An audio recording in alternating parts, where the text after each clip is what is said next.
Excellency, kindly say after me. This is the oath of allegiance. I, your name, John Dramani Mahama, do in the name of the Almighty God swear do in the name of the Almighty God swear that I will bear true faith that I will bear true faith and allegiance and allegiance to the Republic of Ghana to the Republic of Ghana as by law established, that I will uphold and that I will uphold the sovereignty and integrity of Ghana, and that I will preserve, protect and defend the Constitution of the Republic of Ghana. So help me God. So help me God.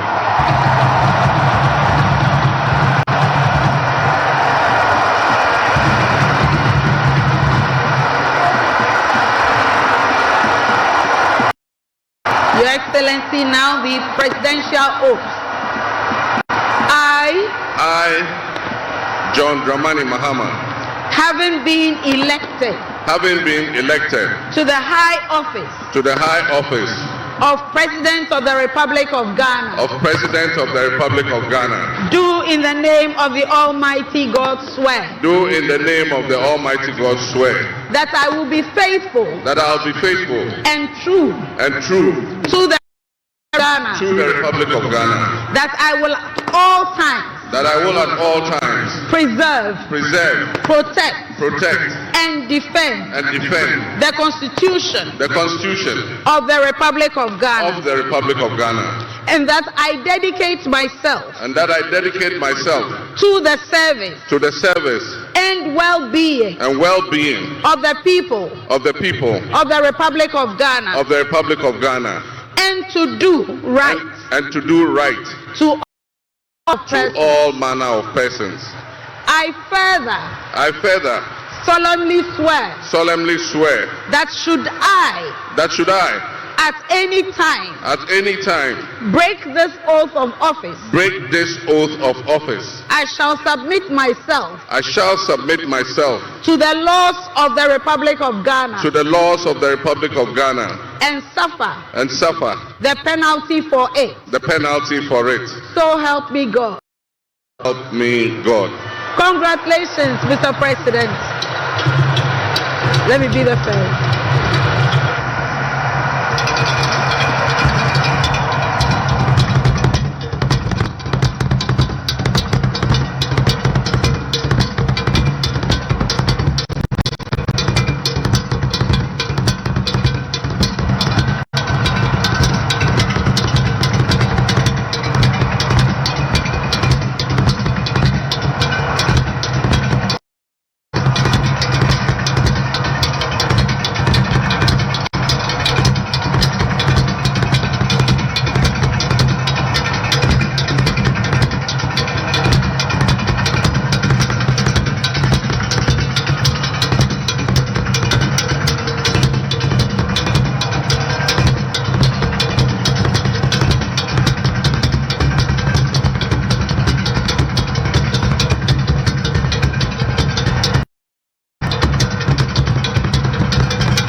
Nana, congratulations.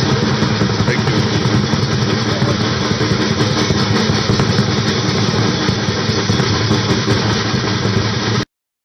You stand.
Culture and steady in its pursuit of progress. Today we celebrate a momentous occasion in our nation's history as we welcome the newly elected President, His Excellency John Dramani Mahama.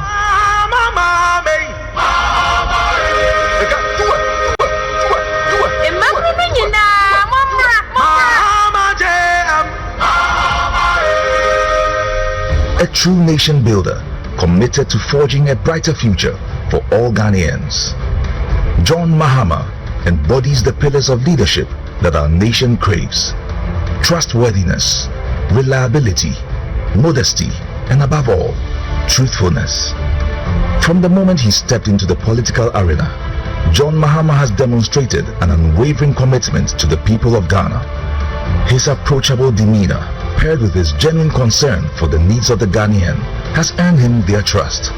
A trust that is pivotal for any leader aiming to guide a nation through challenging times. What I really like about JDM is his humility. The man is simply so down to earth, it's unbelievable. He's so humble, it's unbelievable. I really like that about him. John Mahama osronyame, odonyame, osronyame, openi pasem, okita kumapa. Mihuna se mihuni abema. Oyobi nso a onyiyi nipam. Oye akwala o, oye openi o, oye pepeni o, oye twivi o, oye bebia o, tribe bia o fibia John Mahama pewase. On kase we inye twivi, we inye weli. Honorable members, President Mahama is practical. He communicates his issues very, very well. And he understands the Ghanaian politics very well. He understands the Ghanaian people very well. And that is what I like about him. The brand, John Dramani Mahama, is not just a name. It represents resilience, strength, progress, and empathy. I believe John Dramani Mahama is loved by many. His personality. And now, on your behalf, invite His Excellency, the President of the Republic of Ghana, to deliver his inaugural address. Your Excellency, you may now proceed to do so.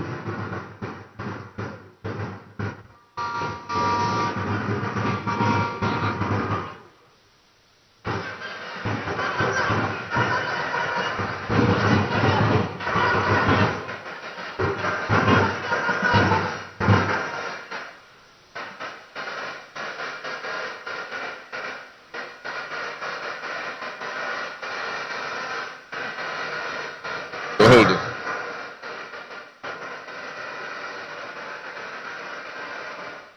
The Right Honorable Speaker of Parliament, Honorable Members of Parliament,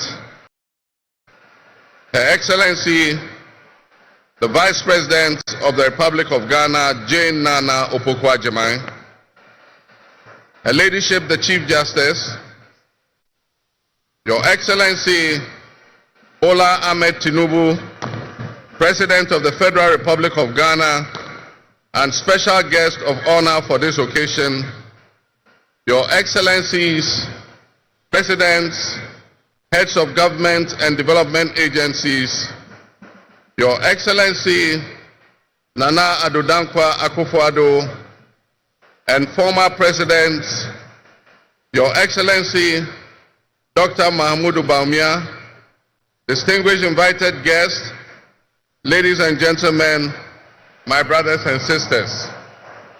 I wish you a good morning, and we give thanks to the Almighty God on this occasion. Our Father who art in heaven, we thank you for this day, a day that offers me, your humble servant, a unique opportunity to work to reset our dear country, Ghana. 32 years ago, on January 7th, Ghana made its first and most successful democratic transition, a reset, with the swearing in of the newly democratically elected President, Jerry John Rawlings, of blessed memory. Our nation was returned to a multi-party democracy with a new constitution that went into effect, and the Fourth Republic was officially established. I refer to it as a reset because on that day in 1993, we made our fourth attempt at establishing a democratic system of government with term limits based on free, fair, and transparent elections. The handover of January 7, 2001, between former President Jerry John Rawlings and at the time the newly elected President John Ajekwu Kufuor, tested that reset, and our nation passed with flying colors. So today, with my induction as the new President of the Republic of Ghana, history is being made once again. And it is a history worth repeating every 4 years with each newly elected president. We're also making a different kind of history, one that speaks to our maturity as a democracy, a nation of citizens enfranchised with the authority at the polls to determine their political future. Today's exercise between the outgoing President, His Excellency Nana Addo Dankwa Akufo-Addo, and I feels a bit like a deja vu. It's because 8 years ago to this day, on January 7, 2017, we shared this same space and performed this same transitional exercise. At the time, I was the outgoing president, having served one term, and he was the incoming president, having been given a mandate by the people of Ghana to lead this great nation of us. He and I both understood on that day, as I'm sure we are today, that it is the people that we are elected to serve. Somehow, it seems fitting that it is with Nana Akufo-Addo that I twice shared this stage and this unique historical distinction. Because Nana Akufo-Addo and I began our national political careers in Parliament in the same year, 1996. He has always greeted a firm handshake and a smile, and he is perhaps the only person in my life who has persistently chosen to call me Johnny. While we belong to opposing political parties, we shared a sense of mutual respect. In those early days, we probably could not have imagined that destiny would bring us to the leadership of our respective parties, and that we would have to face off 3 separate times as we each vied for the highest office of the land. Nana, as this will be our final meeting under these circumstances, and as I look back on the journey we have traveled together, 2 much younger men who entered Parliament together with a full head of black hair, and you with the same bald head and round eyeglasses, I have to say that you have, without exception, been a worthy opponent. I extend this to His Excellency, the former Vice President, Dr. Alhaji Mahmoud Bawumia. It was a grueling campaign, and we gave it our all. Your sportsmanship in making an early concession eased tensions and contributed to the early conclusion of the electoral contest. I wish you all the best in your endeavors. My brothers and sisters, the world in which Ghana exists today, as I begin this presidency, is the world in which we have lived under other presidencies. There are tensions and conflicts that have not previously existed between nations. These tensions and conflicts place pressure on alliances to decide where we will support. There's a seismic shift happening within the system of global economic dominance. Whereas the G7 nations, United States, Kingdom, Canada, France, Germany, Italy, and Japan, once provided the highest percentage of the world's GDP, over the last decade, that number has been steadily dropping. However, the combined total of the GDP of the BRIC nations, Brazil, Russia,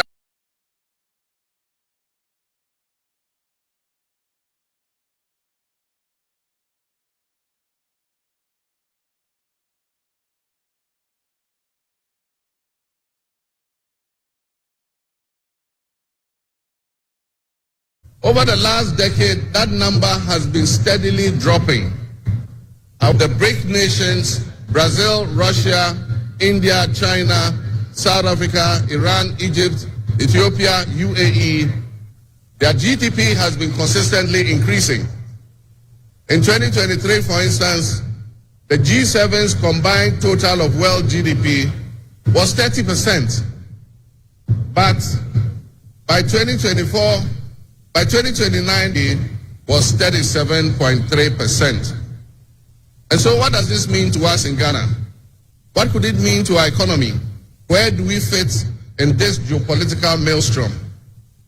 Technology such as artificial intelligence has taken us to new heights, opening up the potential for national, financial, and personal security issues that we are not yet able to imagine.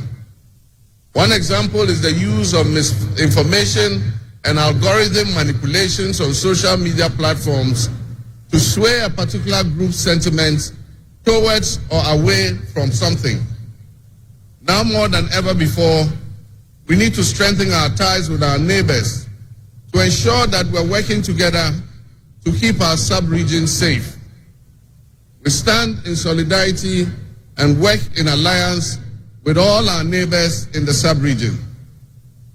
Recognizing the history of our borders, we also acknowledge that on the other side of our country's borders are our family members.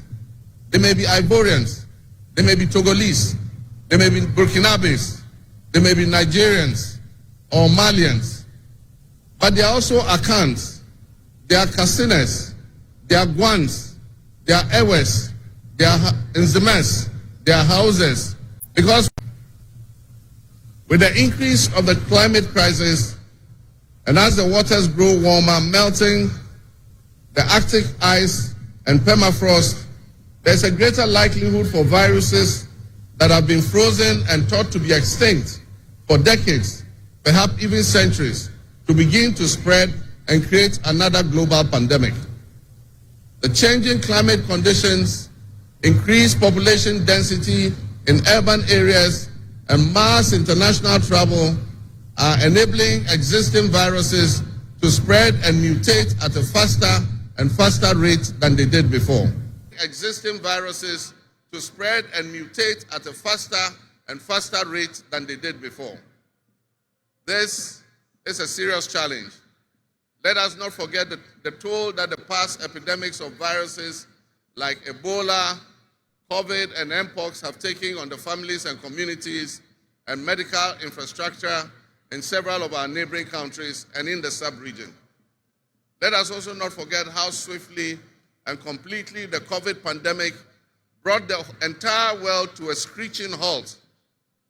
My government will be working diligently to strengthen our public health systems while monitoring the global health situation so that when, and not if, but when the next pandemic or epidemic occurs, the loss of lives in Ghana will be minimal. The larger world exists around us and to some extent within us. While we cannot and should never use it as an excuse to stray from the direct and immediate needs of Ghana for the well-being of our citizens, we must also bear in mind that the affairs of the world, if we care to shape, lessen, avoid, or even at the other end of things, maximize the effect they have on us. My brothers and sisters, barely a month ago, we held historic elections that have caused dramatic shifts in our political landscape. I feel greatly honored that you, my compatriots, considered me worthy of receiving such an unprecedented and overwhelming mandate to steer the affairs of our beloved nation at this critical time in our history. The magnitude of this victory in the presidential elections and the gains that were made by my party, the National Democratic Congress, in the parliamentary elections naturally and justifiably resulted in great joy and celebration across our country, Ghana. But celebrations, no matter how justified and how well earned, must be supplanted by discernment, sobriety, and deeper insights into why we received this kind of mandate in the first place. By voting as you did on December 7th, the Ghanaian people conveyed a powerful message, yet often overlooked by us politicians.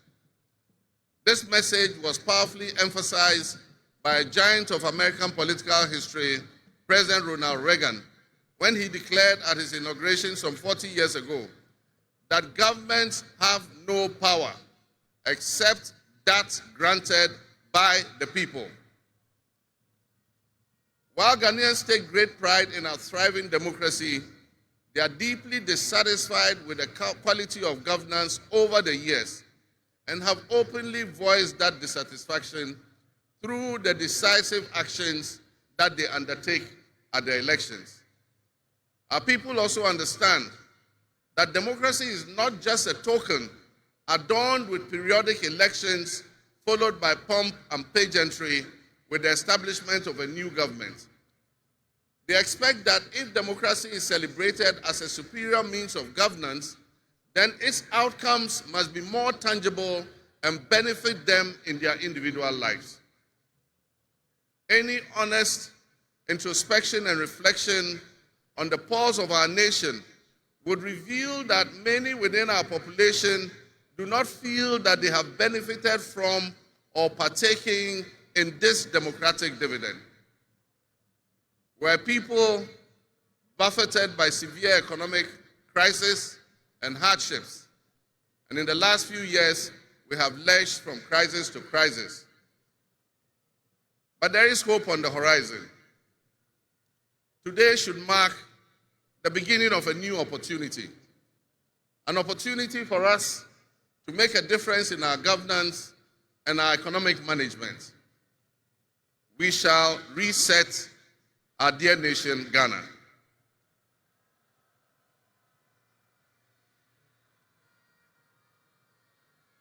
To the millions of my fellow countrymen and women who joined long queues and waited in the sun for their turn to vote for me, you have my sincerest thanks for honoring me. My firm, immutable assurance is that your vote will matter in the work that I'll do to make a difference in the destiny of this dear nation of ours. Your courage to bring change will not go in vain. Our nation was born with much promise. That promise would seem hazy and in doubt now because of all that has happened in the past. But I urge you, my fellow countrymen, not to be sucked into a state of perpetual pessimism. For some time, our country has urgently needed leadership with an unwavering desire to get things done. I, with all humility, assent that I intend to be that leader with your cooperation and your help. As your next leader, I shall strive to exercise sound judgment and be able to make the right calls at the right time. I will have the humility and presence of mind to take responsibility for any challenges and be willing to act firmly and timelessly to resolve the challenges that we face as a nation. Since the elections, I have read and heard the word hope used many times in relation to my presidency and what it should offer the citizens of Ghana. I intend to speak plainly and clearly to you today, and every time I address you subsequently, I intend to always tell you the truth. The circumstances we find ourselves in are indeed dire, but even so, I'll be decisive and swift in my actions. We'll focus our initial efforts on 4 critical areas. The first is economic restoration and stabilization of the macroeconomic environment. The second is the improvement of the business and investment environment to ensure that Ghana is once again open for business. The third is governance and constitutional reforms. And the final, but not the least, is accountability and the fight against corruption.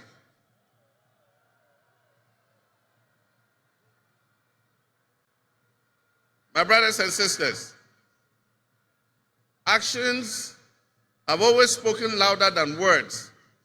With that in mind, I have entered into a covenant with you, the good people of Ghana, in which I have enumerated 26 actions that I'll take within my first 120 days. There is reason for hope, and there is every reason for hope. But we must also have faith, because faith empowers us to trust the things that will happen. With faith, you believe what you know, and that is why we need faith to be able to achieve our reset. We need a reset with the faith we have in our country and our leadership. We need a reset with the faith we have in our institutions. We need a reset with our faith in our dear nation, Ghana. And by that, I mean in all of us, because all of us are Ghana. You are Ghana, and I am Ghana. All of you seated here today, Ghanaian citizens, you are Ghana. The people who you are with or near you as you watch this on television, in your homes, or listen on radio, or follow on social media are what we call Ghana. I ask that we enter into the covenant with the Ghana we all love and the good people of our country who make up this dear nation. And I ask that you envision a Ghana that you want to live in, a Ghana that you want to leave behind to your children and your grandchildren. What can you do to help build that better Ghana that we all strive for? What behaviors, what attitudes and mindsets can we reset? We need a reset, and we have faith in Ghana's ability to overcome, excel, and be so successful with this reset that it will be difficult to imagine a time when that was not the case. As we stand at this momentous crossroads in our nation's history, I am honored and humbled to accept the mantle of the President of the Republic of Ghana. Today we celebrate a new administration and herald an unprecedented era of opportunity and transformation. With Nana Jane Opoku-Agyeman by my side, we are poised to embark on a journey of progress and inclusivity, united in our vision for a more prosperous Ghana. This day is particularly special for us and for every Ghanaian who dreams of a society where barriers are shattered and ambitions are realized. With the inauguration of Ghana's first female vice president, we have turned a significant page in our history. Nana Jane's ascension to the high office is not merely a personal triumph. It symbolizes our collective commitment to fostering a nation where gender equality and female representation are cherished and amplified. This is a powerful testament to the power of diverse voices to shape the future, voices that have the courage to soar beyond our traditional confines. My brothers and sisters, together as we look to the horizon, we reaffirm our dedication to breaking the glass ceiling that has long hindered many from reaching their full potential. Governance that reflects all segments of our population strengthens our democracy and enriches our conversation. We stand committed to enacting policies that empower women and ensure that the door of opportunity is opened wide for our youth and our women, regardless of their background. Together, we'll galvanize our efforts to create a society where every Ghanaian can dream, believe, and achieve without any restraints. Remember that great leadership is not defined merely by the offices we occupy, but by the legacy that we leave for future generations.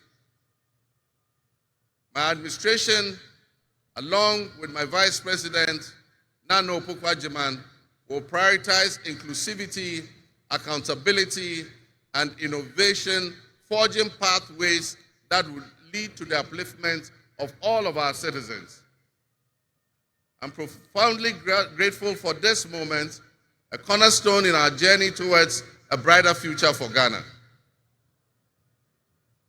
In this resounding victory, I see a clarion call, particularly from the youth of Ghana, a generation that is brimming with potential and dreams that are waiting to be realized.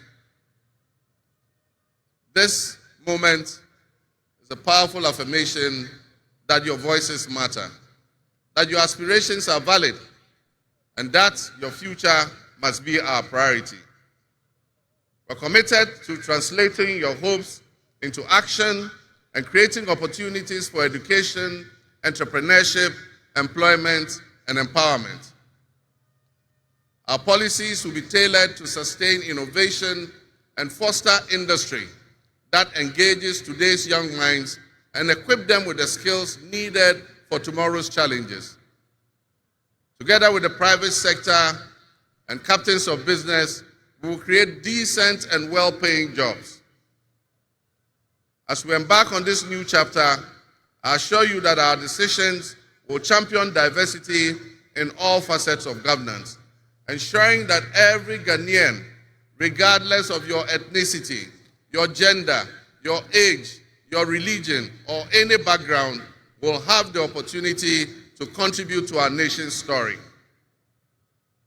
Ghana's youth represent the heartbeat of our democracy. Their ambition will drive our policies as we strive to create an inclusive, equitable society where everyone has a seat at the table.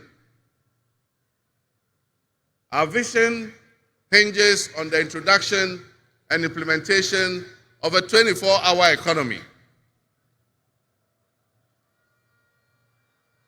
We envisage an innovative and vibrant 24-hour Ghanaian economy, which will also be anchored in agriculture and agribusiness. This innovative approach would unlock potentials that have long remained dormant, enabling us to harness the energy and creativity of all our people. Just imagine a Ghana where our markets are alive and bustling at all hours of the day, with responsive public services accessible at all times, such that businesses can operate flexibly to meet the diverse demands that they are subjected to. And young people, including entrepreneurs, can find opportunities regardless of traditional institutions. The 24-hour economy model will also bolster job creation for the young people, stimulate local industry, and attract foreign investments, and allow us to build resilient communities and a sustainable future. This vision extends beyond mere economic transactions.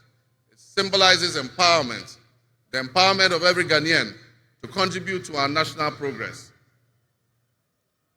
My fellow citizens, this vision will allow us to embrace diversity, to cater to varied lifestyles and preferences, and foster a culture of inclusion, ensure that every citizen can enjoy the fruits of his hard work. To the business leaders and entrepreneurs, I invite you to support this new model and join me in shaping a business environment where creativity thrives and where the fruits of your investment contribute to the collective welfare of our nation.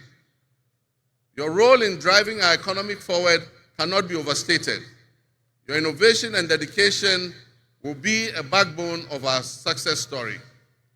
And I pledge to you that we would look at the tax regime and rationalize them so that they are more transparent and fair. Members of the business community, I assure you, Ghana is open for business again. Let me thank you, Your Excellencies, my fellow presidents, for leaving what is a busy schedule behind and coming to join us at this ceremony. Your presence brings honor to this inaugural ceremony. And I want to extend my heartfelt thanks to all of you and to our sister countries who have traveled from near and far to be with us today. Your presence is a testament to the strong bonds of friendship and cooperation that exist between our nations. And I promise you I will work to foster the partnerships that transcends our borders, and I'll work collectively with you towards regional stability, economic growth, and mutual respect between our nations. To my friends from across Africa and the world, I thank you and welcome you to Ghana. And in our local parlance, I say Akwaba to all of you. To my family and fellow citizens, my wife Lodina, I thank you for your unwavering support and commitment to our shared vision. This journey is not mine alone. It belongs to all of us. It belongs to each of you. Let today be the dawn of a new era of hope, an era of job creation, an era of accountability, an era of institutional strengthening and resilience, and an era of unparalleled potential for all Ghanaians. We will write the next chapter in Ghana's story, and it will be one of promise, transparency, and transformative progress. My fellow citizens, this is a patriotic call to action for all of us to participate in building a nation that lives up to its promise, where hope thrives and dreams become a reality. Together, let us cultivate a brighter future for our beloved Ghana, where unity, progress, and equality are not just ideals we aspire to, but are the very fabric of our nation. In closing, I invite you to partner with us on this journey. Together, we can create a brighter future for our beloved Ghana, where unity, progress, and equality are not simply goals we are aiming for, but are the cornerstone of our society. Let's work hand in hand to foster these values and strengthen our nation for everyone. My fellow citizens, our invited guests, I thank you very much. May God bless our homeland Ghana and make our nation great and strong. I thank you.